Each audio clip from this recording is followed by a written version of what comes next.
Jubilee Hills bypoll election.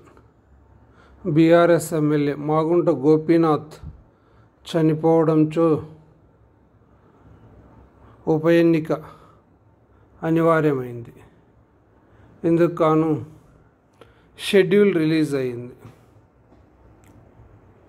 November 11వ తేదీన polling నిర్వహించబడును. October 13వ తేదీ నుంచి నామినేషన్లు స్వీకరించబడును. నామినేషన్లకు చివరి తేదీ అక్టోబర్ 21. నామినేషన్ల ఉపసంహరణ గడువు అక్టోబర్ 24.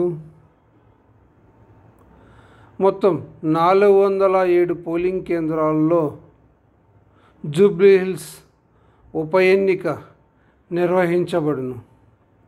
ఇందుకు గాను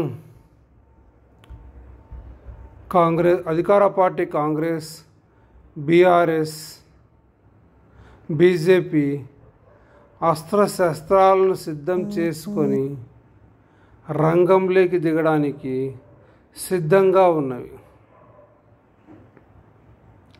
రాష్ట్రంలోని రాజకీయ పార్టీలతో పాటు నగర ప్రజలు ఎప్పుడెప్పుడా అని ఎదురు చూస్తున్న జూబ్లీ హిల్స్ అసెంబ్లీ నియోజకవర్గం ఉప ఎన్నికకు షెడ్యూల్ విడుదలైంది.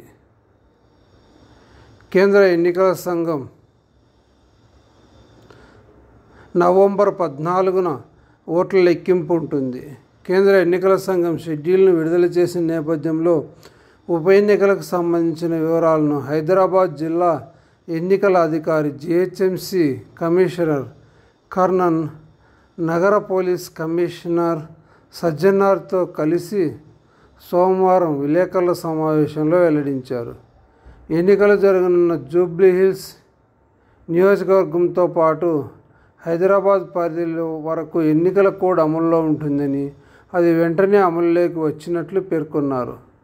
జిహెచ్ఎంసి పరిధిలో ఉన్నప్పటికీ రంగారెడ్డి జిల్లా, మేడ్చల్ జిల్లాల పరిధిలో మాత్రం ఎన్నికల కోడ్ వర్తించదని తెలిపారు.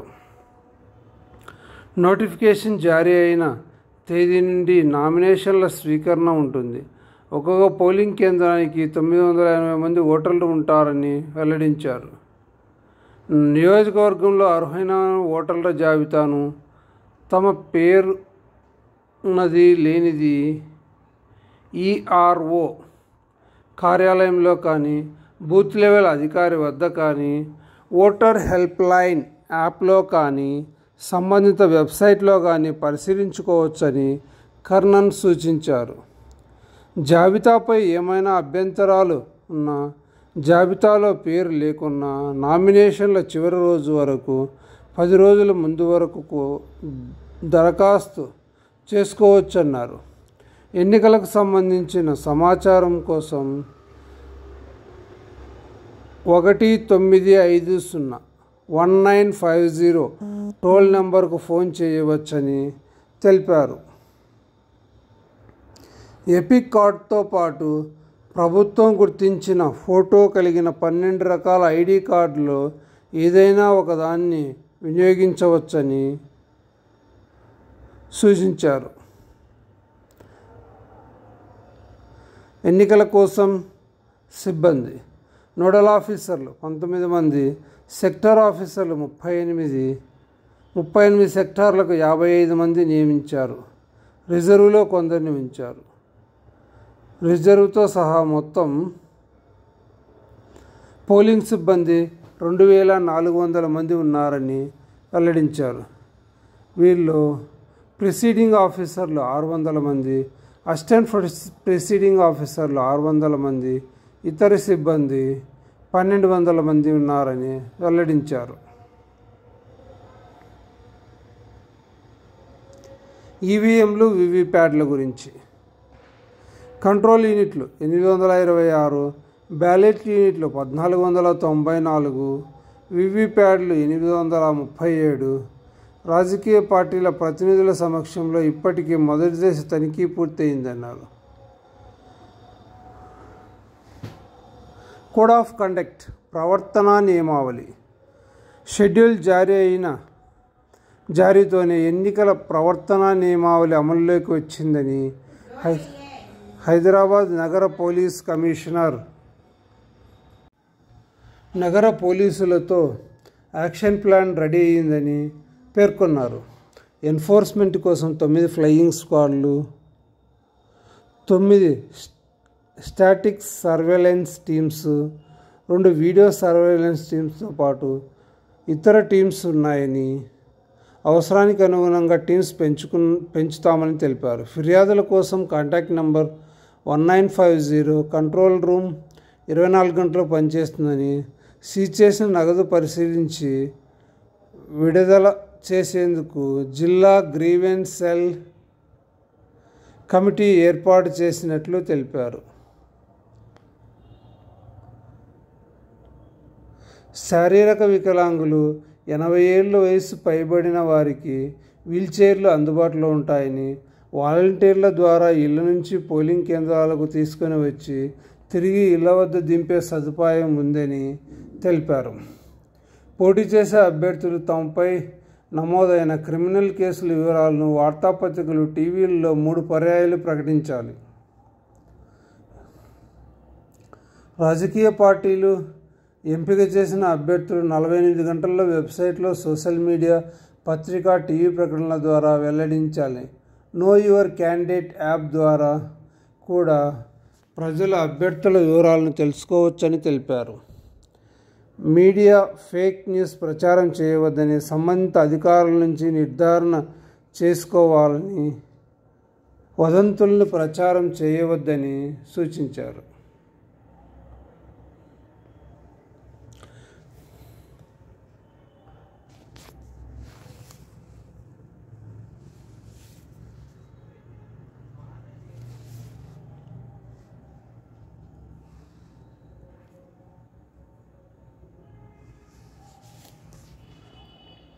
నూట 39 భవనాల్లో 400 పోలింగ్ కేంద్రాల్లో పోలింగ్ జరగనుందని, పోలింగ్ కేంద్రాల్లో ర్యాంపులు, టాయిలెట్లు, త్రాగునీరు, లైటింగ్, పోలింగ్ కేంద్రాలను సూచించే బోర్డులు, వీల్చైర్లు తదితర సదుపాయాలు ఉంటాయని తెలిపారు.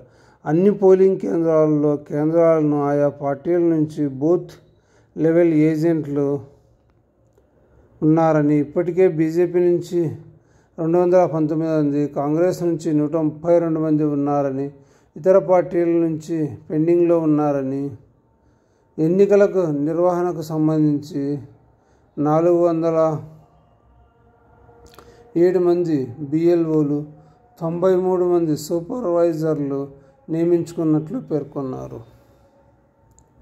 21,300 ఎపిక్ కార్డులు జనరేట్ కాగా 8,491 కార్డుల ముద్రణ పూర్తి అయిందని, మిగతా వాటిని ఆయా దశల్లో పూర్తి చేస్తామని,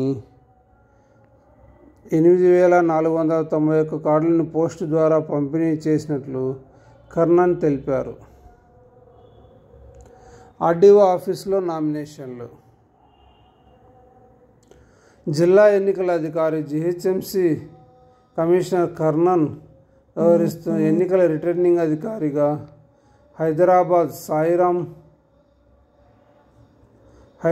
ఆర్డీఓ సాయిరామ్ బాధ్యతలు నిర్వహిస్తున్నారు. నామినేషన్లను ఆర్డీఓ కార్యాలయంలో స్వీకరిస్తారు. Jubilee Hills circle deputy commissioner ఈఆర్ఓగా వ్యవహరిస్తారు. జాయింట్ పోలీస్ కమిషనర్ నోడల్ ఆఫీసర్గా వ్యవహరిస్తారు. ఓట్ల లెక్కింపు కోట్ల విజయభాస్కర్ రెడ్డి స్టేడియంలో జరగనుంది.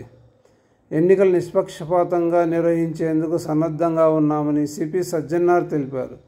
లైసెన్స్, ఆయుధాలు కలిగిన వారు డిపాజిట్ చేయాలని సూచించారు. ఇందుకు గాను అధికార పార్టీ కాంగ్రెస్ గెలుపు కోసం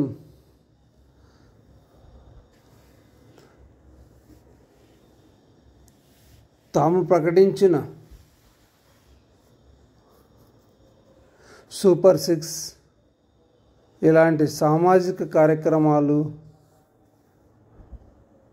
గెలుపు కోసం ఉపయోగపడతాయని తెలుపుతున్నారు. బీఆర్ఎస్ కూడా తమ ఎమ్మెల్యే అయిన మాగుంట గోపీనాథ్ చనిపోవడంతోనే, ఆకస్మిక మరణంతోనే ఉప ఎన్నిక రావడంతో ఇది బీఆర్ఎస్కే అనుకూలంగా ఉంటుందని వారు బేరీజు వేసుకుంటున్నారు. బీజేపీ కూడా గెలుపు కోసం ప్రయత్నిస్తుంది. ఇకపోతే కాంగ్రెస్ తమ అభ్యర్థి నవీన్ యాదవ్ను ప్రకటించింది. బీఆర్ఎస్ కూడా దివంగత మాగుంట గోపీనాథ్ సతీమణినే ప్రకటించడం జరిగింది. ఇంకా బీజేపీ నుంచి అభ్యర్థి ఖరారు కావాల్సి ఉంది. ఏది ఏమైనా ప్రతి పార్టీ గెలుపు కోసం అస్త్రశస్త్రాలను ఉపయోగించి పోరాడుతున్నాయి. నవంబర్ 11న ఎలక్షన్ జరగగా నవంబర్ 14వ తేదీన కౌంటింగ్ వరకు ఈ ఉత్కంఠ కొనసాగుతూనే ఉంటుంది. మరిన్ని ఇలాంటి వార్తల కోసం మా యూట్యూబ్ ఛానల్ సబ్స్క్రైబ్ చేయవలసిందిగా విజ్ఞప్తి. దీని మీద కామెంట్లు చేయాలని, షేర్ చేయాలని మీకు నచ్చితే విజ్ఞప్తి.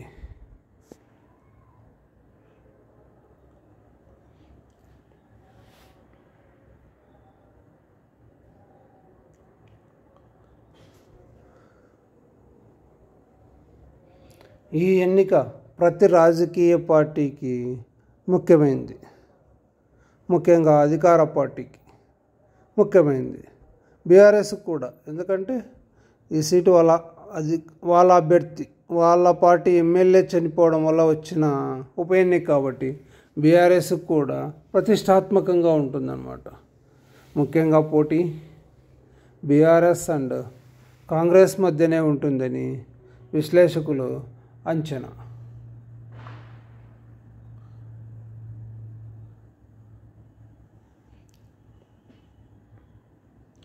ఏది ఏమైనా తెలంగాణలో పొలిటికల్ హీట్ను పెంచుతున్న జూబ్లీ హిల్స్ బై ఎలక్షన్, ఇక్కడ ఎంఐఎం కూడా మనం ప్రస్తావించుకోవాలి.